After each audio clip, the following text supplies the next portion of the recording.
right, good morning, guys. Happy Sunday. Chapter 26 and Chapter 30 review to help give you some guidelines on the test tomorrow for 26 and 30. Okay, again, everything in the chapters are testable material. Comes some key things on your study and go through all the boxes. Go through all the safety in red for each of the paragraphs. The key terms do help you, so it's knowing more about the information in the chapter. Okay, so just knowing what they are. So occult blood, melena, steatorrhea, those are all key terms that will help you recognize some different problems. All right, so chapter 26 is our wound. Need to be able to recognize and apply interventions for all the stages. So all your stages of pressure injuries. Okay. The different types of wounds, being able to recognize scenarios when patients come into the emergency room and being able to say, okay, this is this type of wound and what are we going to do? Knowing the contamination of wounds, whether it's clean, contaminated, infected, or colonized, and how do we test? Or what are our signs and symptoms? Which one does not have any signs and symptoms, and what are we going to do to establish that there is a infection in that wound?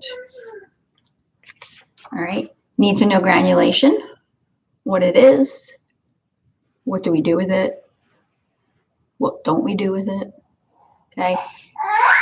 Need to know eschar. If anything with eschar, it is unstageable, correct? Because you don't know what's going on underneath that. All right, inflammatory stage, need to know the inflammatory stage, maturation stage, and your intentions, first, second, and third, and what do they indicate. So remember, third, you're going to leave open because it's so wide that if we closed it, it would only heal outside, not inside. Okay. The factors affecting wound healing, table 26.1, need to be able to recognize that. And if your patient is experiencing any one of those, so for instance, like anemia, how is anemia going to affect somebody with a wound? Right, multiple wounds. Why is somebody with multiple wounds going to affect their wound healing process? The drainage, you need to be able to recognize sanguineous, serosanguineous, serous, and purulent. Okay, what colors are they? What do they mean? And everything in like that. All right, evisceration and dehiscence. What do we do when a patient has those occur? Okay, what are some priorities? Skin breakdown, where are some places skin can break down other than bony prominences? So we talked about the bony prominences, the rubbing, friction, and shear. Need to know shearing, need to know those definitions.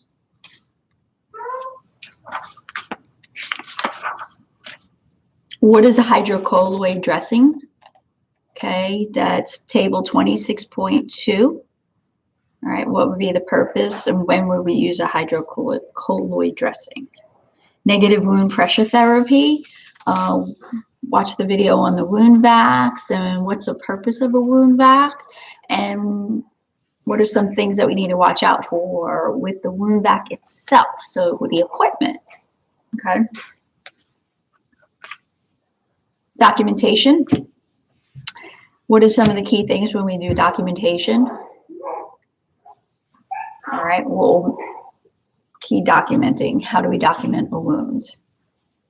Okay, if it has a sinus tract, what is a sinus tract? What is a stasis ulcer? Need to be able to recognize that with scenarios.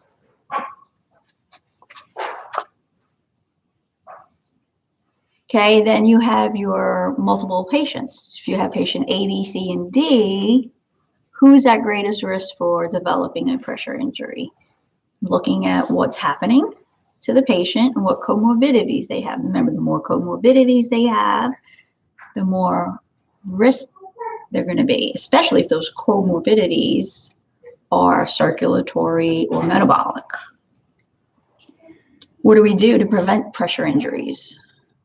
Rotate every 2 hours. How long does an actual skin breakdown start to take place? It's 90 minutes. So you start to see some skin changes in 90 minutes. All right, MRSA. What is MRSA? Staph aureus, and where does it live? What would we see if somebody who had a wound to their arm or something, I don't say a knife wound, and waited to go get treatment? Are they at higher risk? Right?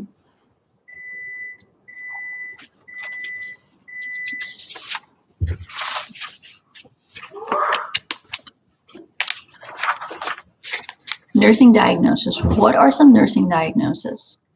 So look at your NANDA and go through some nursing diagnosis that would apply to somebody with a wound.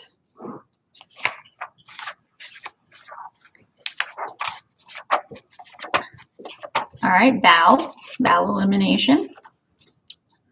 All right, again, looking at the boxes, you do need to know table 30.1 and box 30.1. Need to know the different colors, odors, and what they mean. So steatorrhea, melena, coffee grounds, okay, guaiac test, occult blood. What is the difference? What are those definitions?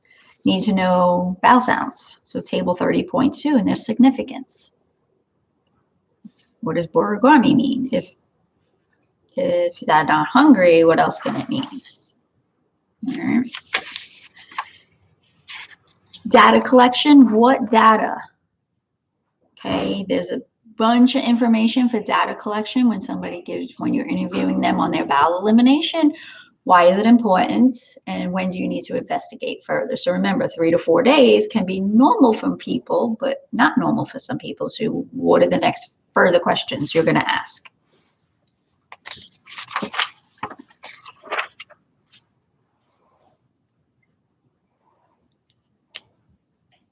Okay, how does fluid and fiber take into account when it comes to constipation? And how much water should we be drinking in a day? All right.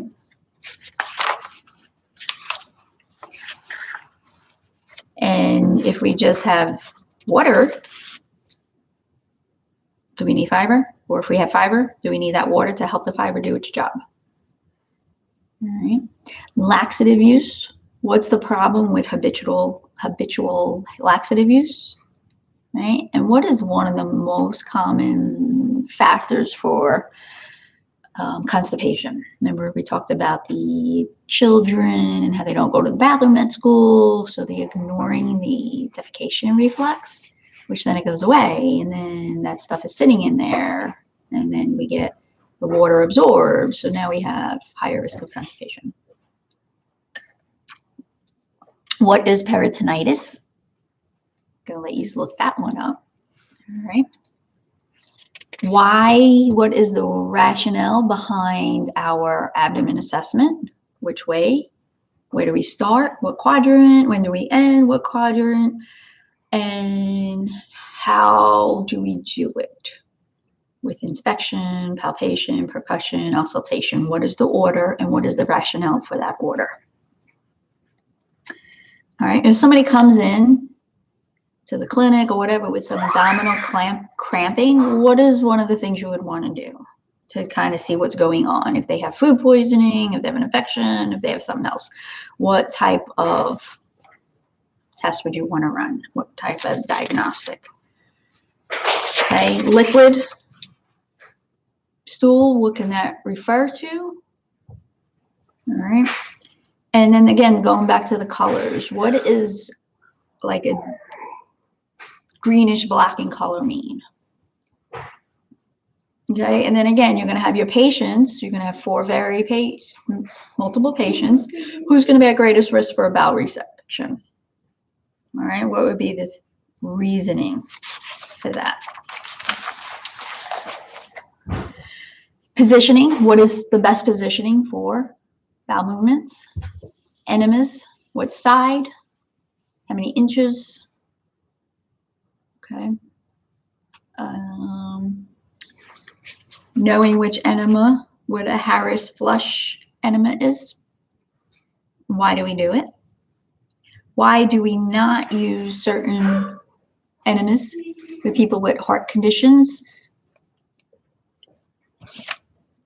And need to know box 30.4 for your signs and symptoms of the vagus nerve stimulation. Impaction and tenemus. We did not cover that word, tenemus. What is tenemus? All right. So when you're going through your key terms or your bold, you're going to know it's basically like gas. There's no bowel, no feces is present, but they do strain because they think they got to go, but it's excess desire to empty the bowels, but nothing's there. What are some factors that now contribute to diarrhea? You know, we got food, we got medications, we got C. diff is one, right? And then diverticulosis. What was diverticulosis? What was diverticulitis? And what's a severe complication of diverticulitis? What's Crohn's? And what does their bowel look like? Bowel movements. What's ulcerative colitis? And what was their bowel movements? What would their bowel movements look like? Incontinence. Okay, what do we do with people with fecal incontinence? How do we help them feel still like people and still go through? And how do lactobacillus and probiotics play a big role with diarrhea? Okay. Colostomies. What should your ostomies look like? How often do the wafers get changed? When does the bags get changed? What's an ileostomy? And what's a problem if somebody has an ileostomy that we got to be concerned about?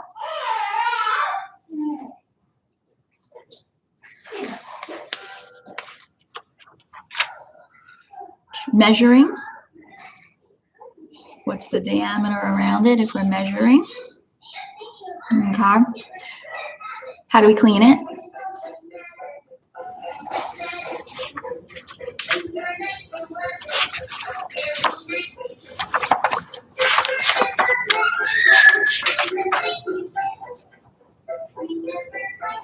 So we're going back to the water. So remember, when we're thinking of water, you have to think of the average person, how much water we should have per day. So if you want to think about it, because we hope to drink more, but a minimum would be at least 2,000 milliliters of fluid per day.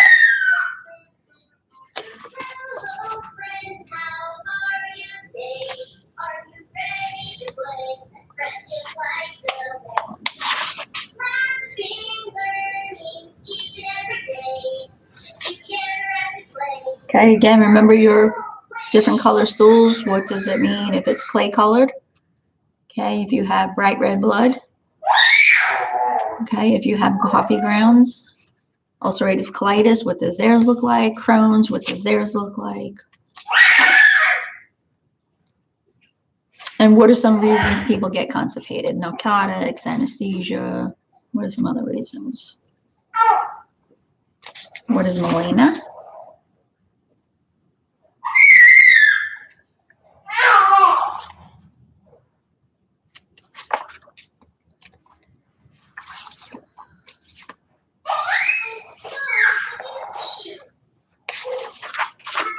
All right, I think that should help you, guide you on your study for today.